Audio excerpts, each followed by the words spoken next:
So basically, the book talks about the two energies which we carry.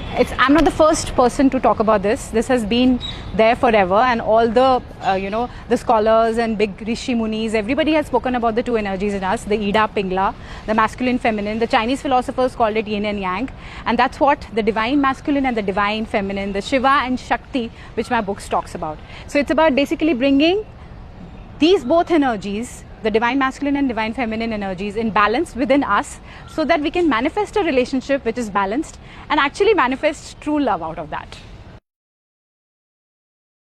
I stopped people pleasing. So it is very difficult because we are grown up as girls to be a yes person, to be softer. They say that you're softer only when you say yes, and it makes you humble, but that's not true. True humility comes from authenticity. Speaking softly your nose is very important, and I think that is one divine trait.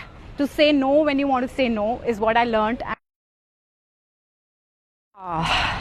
Okay, so I'm a big fan of Power of Now. I bought it, like all the edited versions of it. Eckhart Tolle speaks about all the power which present moment holds. Okay, so this is the moment, and it will give you everything if you're here and now. Self love is जब आप अपनी toxicity के साथ, when you cannot be with your toxicity, when you can see the toxicity inside you and you want to drop it, that authentic person, that is self love. When you work at it, when you do those little steps towards being that authentic self.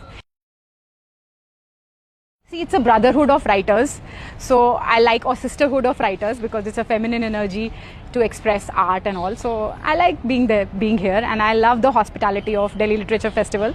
It's been very warm, and thank you for having me here. It's the 5 a.m. Club by Robin Sharma. They have been so lovely. They've been asking me for, especially the young leaders, the Gen Z.